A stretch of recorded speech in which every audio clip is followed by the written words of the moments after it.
Hi, and welcome back to the Mental Health Empowerment Summit. I'm your host, Jana Short, and I'm here with my dear friend, Brittany Wick, and I'm so excited to have her. Let me just tell you about how fabulous she is. Brittany is an Air Force veteran turned health and fitness coach who founded Brittany Wick Fitness, who I am hiring to get my butt whipped into shape. Her mission is to empower all women through fitness and nutrition to gain confidence, lose weight, and celebrate the feelings of being strong and sexy. And I know you're probably thinking, what the heck does fitness have to do with mental health? And I will tell you everything. It has so much, right? Yes. That's actually the reason how I got into fitness was essentially for my mental health. And I think a lot of things too, like mental health is health. And health is very all encompassing. And that includes, your fitness, your nutrition, being mentally there. As you said, I was the Air Force. Well, I am an Air Force veteran. I wasn't.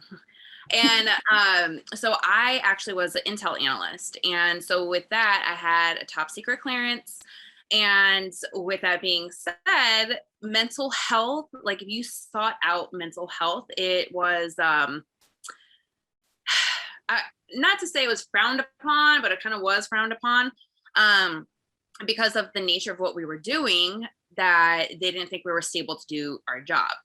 And so I did a lot of top secret missions over in the Middle East. And I actually had a friend get shot by an Islamic extremist. So that kind of developed my PTSD, because what I was doing at work, it hit home, because it literally, what we were trying to do over there, that happened to someone I truly cared about. And I think that was kind of the start of my PTSD, because my husband, fiance at the time, he also went over to Afghanistan. And again, doing top secret information, I went into work one day and he was doing convoys with the army and going to small bases around Afghanistan. So the communication in those smaller bases, they were non-existent really. So it was a while since I heard from him, and I went into work, and it was a classified brief where they said that 6 Americans died at this small base that my fiance was at the time. And I lost it, right? Like my stomach, like my heart was in my stomach. I didn't know what to do. I couldn't talk to anyone. I couldn't go and tell my parents or even my friends on outside of work. I'd be like, hey, like this is what's happened, because it was classified. So I actually went to my supervisor. I was like, hey, can I go to the gym? Like I had so much anxiety thinking it was my fiance. And so that's what I did. I went to the gym and I got on that treadmill. I had to get all these nerves out.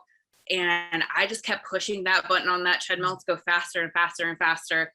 And I probably ran the quickest mile I have ever ran. I probably could have like qualified for the Olympics. That's how fast I was going. Like it was insane. But that was kind of my aha moment with fitness, like how it helped me get through some of these very traumatic experiences, and how I continue to do it, because the gym was just almost kind of like my release, because like I said, I couldn't go to anyone. I feared that, one, because of my security clearance, I would get that taken away. If I don't have my security clearance, I can't do my job. So then I was afraid I would get kicked out of the Air Force. So it was for me, my escape. And that's the reason why it has been and always will be such a huge part of my life. I love that. And I think it's true. Like when you're exercising, you're forced to breathe deeper. So you're getting oxygen flow through your body. You're pumping your blood. When I work out, my brain's always moving, like it's talking to me, and I talk it all out during a workout. Sometimes I'll cry, and it's not about the workout hurting me. It's about what I'm processing, right? And it's just kind of a release. So there are like literally science backing why working out, body movement helps with mental health. Well, I want to talk to you about what you think mental health is. Like, what does mental health mean to you? Because everyone I brought on here has had a different perception of what mental health looked like. And none of them are wrong. Yeah, I think it's such a broad term, right? Like, when we think of like mental health, like everyone thinks like mental health illnesses, like, but like I said earlier, mental health is health. Like it's having a healthy mind and just like stress reduction and all this other stuff. Like if you do experience mental health illness, first off, there's nothing wrong with that. And there's nothing wrong with seeking help. Ironically, I also was diagnosed with postpartum depression. So I stopped taking my antidepressants because I felt better. And after my first son, or my first kid, my only son, I eventually leaned off of it. And so I thought I could do the same with my daughter. And no. I was like, I need to go get help. And I think that's one thing with mental health is like self-awareness. Like you need to know if you are okay. And it is okay to seek help. Like if you are struggling, if you have depression or anxiety, like it is okay to seek help. Like, and when I went to the doctors this week, they were like, well, what symptoms do you have? Do you feel tired? Do you have loss of interest? Like when people think of mental health, they think, oh, well, they're not committing suicide, or I don't think of suicide. But there's so many other symptoms that go with mental health. Like, do you have the lack of energy, even though you're, caffeinated and eating healthy? Or like, do you have the loss of interest in doing things? Lack of sleep. Like there's many other symptoms that is associated with mental health. So I think mental health is just, it's all encompassing, right? And if you are experiencing these symptoms, it is okay to seek help. It definitely is okay to seek help. And you should find somebody that you really trust. Like in your case, you weren't able to talk to anyone, but, and that to me is like a huge problem. I totally get that. But you're not, if you can find just that one person who you trust the most in the world, who's not going to judge you, right? And it's going to like say, okay, how can I support you? I hear you. I'm here. Even if they don't agree with you, I hear you and I'm here for you. On top of you being here, we also had a Navy SEAL on who taught us the 5 Navy SEAL tips. And he was amazing. And he was one of the reasons you and him are one of the reasons I wanted to do a mental health summit. And I will do every year, because he brought to my attention how many first responders, mostly people in the military, how high the suicide rate is. And it broke my heart. Why are we not doing anything? Because they're not able to ask for help. And they're trained when you're out in combat, or even in a combat area where you're at high alert constantly, your adrenaline's pumping, you can't feel those things. You can't worry about what your wife and kids are doing at home, or your husband and family. It's like the moment, and you have to shove it down. And then when they come home, they really don't know how to deal with that. And they don't have enough of a transition time. So one thing is when they come back from overseas, they have like a 2-week window to decompress. So we have our service members go over there for 6 months to a year, and then come back for a 2-week decompress. And like, that's not enough time. Like, and some people can, but they don't really take the steps to kind of integrate back into society. I know that sounds weird, but like, I mean, you're right. When you're going into a deployed situation, you're not thinking about anything else. And then it's a completely different lifestyle. It's a completely different world. And then you come back you just can't flip the switch. And I think that it is hard for a lot of veterans, and they feel isolated. The Afghanistan war, a lot of people claim it to be like the last Vietnam, or the next Vietnam, or the new Vietnam. And I was talking to my grandpa, he's a Vietnam veteran, and he said when he landed in the United States, they had to directly take him from the bus to the plane because of everyone protesting and saying how, like, so against our service members. And that's something that, with the Afghanistan war, it's starting to kind of come to. And it's so hard for someone to come back from that situation and try to talk to someone or do something or decompress, because one, people don't understand. I mean, no one else been through that situation. And two, it's like this Afghanistan war is so controversial at this point. Like, why are we still there 20 years later? And all this other stuff. So a lot of people get isolated. They just feel like they can't talk to anyone, and they have nightmares. Like I used to have nightmares all the time until I got out of the military. It was the same reoccurring nightmare. Terrorists would be coming after me, and my brother and my sister, and then I would like sacrifice myself, and then I would wake up. Like it was always the same dream. And I got out because, I mean, for different reasons, but like ever since then, I pulling myself out of that situation, I think helped. But I know some people who actually, who are very deep into those moments in Afghanistan and Iraq that did commit suicide because they didn't have anywhere else to turn. The VA takes a very, very long time. Sometimes it gets pushed in the back burner. One time I actually did seek help, and it wasn't for my mental health, it was for a family member, and I wanted more information, and they took over a year to contact me. And I moved out of the state that I asked for help, and I was out of the military. So if I was someone who was struggling, I might have not been there, because a year is a very long time to get help when you're in those situations. And the suicide rate, I think we got it down. The latest stat is 20 veterans a day. But it was 22. Not that it's better. We got to get down to 0, but at least we're getting at least in the right direction. That is insanity to me, because that's like a war in itself. At the end of the year, we've lost as many people as we did in some of the wars that we were fighting in. So that is insane.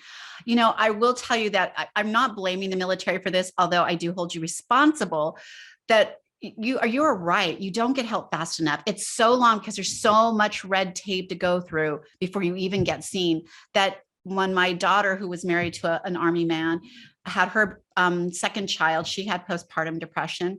And I lived here and she was in New York. They were stationed in New York. And she was so depressed, suicidal depressed, keep her away from the baby kind of depressed. And there's my poor son-in-law not knowing at all what to do. And when they reached out for help, they got no help because she wasn't ready to put a gun in her head. Like then they would just lock her up and I guess she would get help. But it was sad. And she called me and said, Mom, come today now, because I feel like I'm going to kill myself or hurt the baby. Come. I got on a plane, was there that night. And it was a disaster. I went to the military. We sat for hours. They said, we're going to put this in. We'll wait. And I called my husband and he's put her on a plane and bring her here. And we had to get her outside help to get her help. So she stayed here for 6 weeks till she got past that bump. And it was horrific. And I think about what are the people who don't have the capability or the resources to do that? What happens to them? It's very scary. It is. And it breaks my heart every time. Someone I went to high school with, he committed suicide because of the same thing. You know, this whole summit is because we have to do better. All of us as a society, as a human race, we have to start doing better. Like I look at the homeless people, I'm like, we are not helping them. We have to show up and do better. And I know a lot of you, because this was me, and I'm kind of ashamed to say it, but I was always like, that doesn't affect me. Like, why? It's not my problem. It's like I'm keeping my nose in my little world and I deal with what completely affects me. And we can't live like that anymore. Like I've never been in the military, but now I have people very close and dear to me who are still in the military or have been and who've been affected by that. And now it affects me. So let's not wait until mental health comes into knocking on your door by you or a friend you love. I want to know like how you specifically deal, because I want to bring fitness in. I want everyone to know this is something you have at your disposal that's free, that you can do anywhere, anytime to help change your mental state. So I want to talk about how you cope with and deal with mental health issues. Well, right now I am taking antidepressants, and that is something like I do think if you are trying these other outlets like fitness and you're not overcoming some of the barriers or overcoming the hump, it is okay to be on medication to kind of get you over it. So before I get into the fitness aspect, I think a lot of people kind of what you were saying is like, and I know my husband kind of thinks this way and I'm trying to change his opinion on it, but he was like, why are you depressed? Like you have everything going for you. Like, why are you depressed? You don't have anything to be depressed about.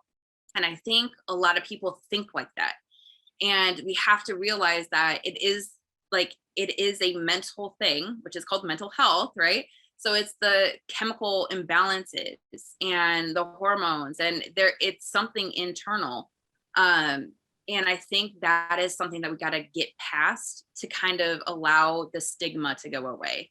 And so when like I said, like I go to fitness, so like you get the endorphins going, you get that, that happy runner's high, and strength training. Like you could allow your aggression or your frustration or whatever you're going through into your workout. Some of my best days, my best lifting days, are when I am like frustrated or upset or just not happy, right? Like my equally medium.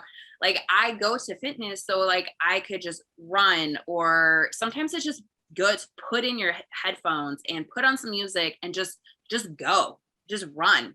And by the time like you're done, however long it is, like you just feel better because you have those endorphins going. Like you have that release, and your body, that oxygen and that fresh air if you are running outside. Like there's so many benefits of exercise and doing it outside, or even if you're in cold weather, still getting the benefits with working out. And I think it's one of the most, what is the saying? It's like fitness and working out is one of the most underused antidepressants. I agree 100%. Because I know that it brings up my mood. I can feel my energy levels coming up, and it just changes everything. I just want to touch a little bit about you telling us about you taking medication. I want people to understand, if I have a heart condition and they give me a pill that makes it all okay, I'm taking it. If I have cancer and a round of chemo is going to help me live, I'm taking it. Why do we still have this horrible stigma around mental improvement drugs, right? Why is it when we touch the brain and we take any kind of thing that's changing our mental status, whether it's from sad to happy or anxiety to calmer, why is there such a stigma around it? We have to understand that whatever is available to us to feel whole, to feel happy, to be joyful, to show up as a human being we want to show up is okay. I would definitely take something if my doctor says this will help you feel better. Heck yeah. I think like I said, I still think like society as a whole, like it's such like a negative connotation, right? Like, oh, you have mental health, like issues. And there's nothing wrong with like seeking help. If you want to go to therapy, if like therapy is your route, there's nothing wrong with that. And I just know for me, like I'm not a huge talker. Like therapy, I don't know would benefit me. I probably should try it.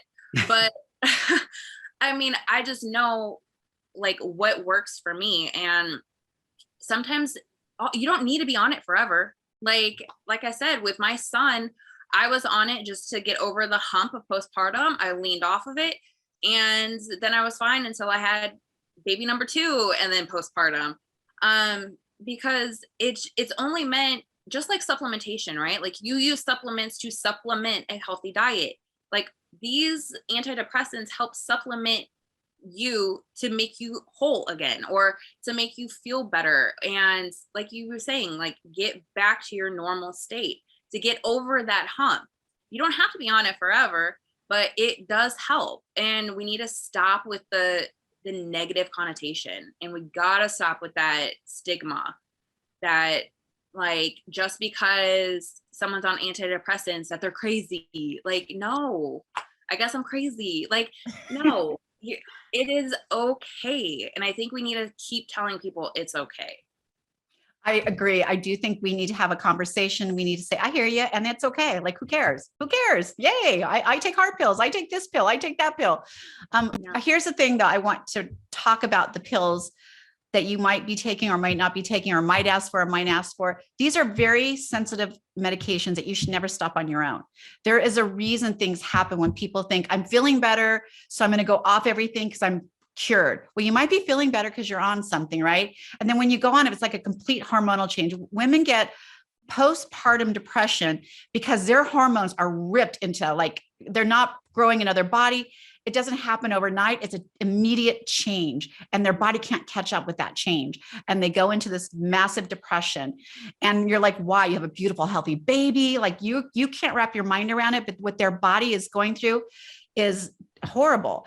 And so it's the same when you stop going off those medications. They're ripped from your body right away. You weren't weaned off of them, checked as you're going in a safe environment. So please don't go off anything from any of these talks without the advice of your doctor. Those are one type of medication you should never go off of just cold turkey. Yeah, I 1000% agree with you. And I think that's probably one of the reasons why I was struggling the second time around, was because I did kind of go cold turkey. I was like, well, I don't have time to go to the doctor. Like, I don't have time to refill my prescription. And then I stopped. And then with postpartum, like, it could trigger any time. Like, it could be even up to a couple years after.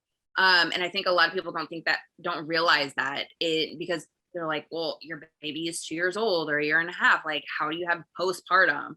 And no, it's a thing. I don't know the science behind it, but it's a thing. And so, yeah, I completely agree. Like, those drugs get you to a certain point, and they're used to get you to a certain point. So if you feel like you don't want to be on them, yes, talk to your doctor 1000% and try to lean off of it, and see if it is something that you should get off, or if it's something that you should stay on. 100%. I think that if you take nothing away, take that away, that it's okay to ask for medications. I would, like, if I needed something, I'm a anti-medication kind of girl, but if I've tried everything I can and I don't see any improvement, I'm asking for something. One of the things about fitness and mental health is it's something that helps you as a whole on a daily basis, right? So it keeps the scaries away, right? It keeps everything at bay, and it helps you every day do that instant release and that process that you're doing. So for people who are thinking, like, I worked out once and like 6 weeks ago, and I'm still not feeling great. It's something that you need to do on a regular basis. And it could be like something as simple as taking a walk outside. Grab your dog and go for a walk. Get out in the fresh air and breathe. Let the sun shine on you. What is some other advice that you would give people when they're dealing with mental health issues, like creating a community around you? There's so many things. What would you give them advice on? So I always say, like, start small. Like, everyone thinks that with fitness, like, you have to go big, right? Like, if it needs to be every day for an hour, like, no, like, you will still get the same benefits if you take your dog for a walk. If you need a social support, or if you feel like you would benefit from a social support, ask your friend to take a class with you, or go on a walk with a couple friends and just get that fresh air. Just start moving. Our bodies are meant to move, and just ease into it. Like, start off with a walk if you're not feeling it, and then work your way up to, like, if you want to do some yoga. There's so many benefits of, like, yoga or swimming. Summer's right around the corner. It doesn't have to be an hour at the gym. Like, there's so many ways that you could still get the benefits of fitness, whether it's walking, swimming, running outside, doing yoga at the park, or just even focusing on meditation and deep breathing, like focusing your mind. Mine is, like, I can't really do yoga. Like, I try it and I can't do meditation. My mind just goes all over the place. Like, I swear I have like ADHD or something. But so for me, like, mine is like actually lifting. And like I was saying earlier, just using my situation, if you will, into my workout. Like, channel that energy into your workout. And again, you don't have to go crazy. Like, start something small. Just do upper body one day, lower body the next. Walk. Like, I don't think enough people walk throughout the day, and just get those steps and start feeling better. Like, you may not feel like working out, and trust me, there's plenty of times, and probably more often than not lately, where I don't feel like working out. And I'm like, okay, you're going to feel better. You need to move. And so I'll do something. I'm like, okay, something is better than nothing. And that's, if you're not getting anything out of what I'm saying, take that away. Something is better than nothing. So like the last week, for instance, I definitely did not feel like working out. And I was like, okay, Brittany, like, you preach this all the time. You have to do something. Just do something. And I actually had one of the best, so I have a spin bike at home. I had like one of the best cycling like sessions in a long, long time. So just lace up those leggings, or I guess you can't lace up leggings. Why don't you put those leggings on, lace up the shoes, and just do something, and just move. It doesn't have to be crazy. And I could almost guarantee you that you will feel so much better. Well, Brittany has a fitness company. So if you guys are struggling on things to do or ways that you can be incorporating workouts, not only does she have that, she has the best recipes. She's like amazing. We've been together for a couple of years almost now. Well, so you were pregnant with your daughter and she turned 1 a little while ago. So That's a year and a half. yes. So like, she's amazing. She's one of my favorite people, the person I trust to say, help me. So, and one of the people I wanted to invite into this to help all of you. So you guys can find her at Brittany Wick_fitness on Instagram, where she's there a lot. She has a lot of lives, teaches a lot of things. She has a lot of free gifts for you when you go there to help you on your journey. But here's the thing about Brittany. She shows up. She's a person who answers her DMs. She like shows up for you. And those are my people. I get so tired of giving money to someone. I'm like, where'd they go? Like, they gave me all this stuff, but I don't know what to do with it. Yeah, and then I feel like I failed, right? That's so common anymore. I know. I feel like it is too. Like, there's just a mass of everything out there, and there's no shame in that. Some people learn that way. I don't. I have to have someone say, good job, you're doing it. I have to be held accountable. I work really hard for myself, but especially when somebody's watching. Yeah, accountability is such a huge thing. And I think it goes well with mental health too, right? You have someone to lean on. I swear I should probably also be a licensed therapist, because a lot of my clients will come to me and like they'll give me their life story and then we'll walk through it. So yeah, I mean, having that accountability is huge too. Having that support. And knowing that that person that you trusted to make this next move in your life is going to show up and be there, like, it means everything to me. And that's exactly who you are. So you guys go to Brittany_fitness. We're going to put all of her links in here so you can connect with her and learn more about it. By the way, she does the funnest cooking show. I'm just going to tell everyone about your cooking show on Fridays. She does a live cooking show on Fridays with Dr. D, and they are incredible. And you guys have met Dr. D on this summit as well. But they do a cooking show together that is fun.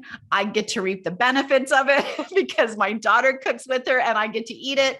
You can cook with her, bring your kids in on it, teach them like some pretty good habits. By the way, this is so important, Brittany. First of all, I want to give you kudos on being a terrific mom. But when you do what you do, those little beautiful eyes are absorbing that. And they're picking up skills, amazing skills. So the things we're doing now are creating generational changes. And they're picking up on those skills, and they're going to know how to deal with it if they ever are presented with that. So I am so proud of you. Thank you. That really means a lot. Thank you so much for being on this. I know it means a lot to me that you took the time to talk to this. It's super important to me that we bring those numbers down, not only in the military, but all of our first responders are dealing with this. I see police officers in LA getting spit on just for pulling you over, and people think it's so cool on putting it on TikTok. And my heart just goes out like for what they're sacrificing. And it's, again, the Afghanistan, you're so right. I still remember the end of the Vietnam War, and I was very, very young, but it lasted at least a decade where people spit on the soldiers. They hid their uniforms because they were ashamed of what they did. And back then, in case you didn't remember, most of those were drafts. They didn't have a choice. They were just told, you show up or you go to jail. And we treated them very unkindly when they came home. We have to do better as a society. So thank you so much, Brittany. Well, thank you for having me.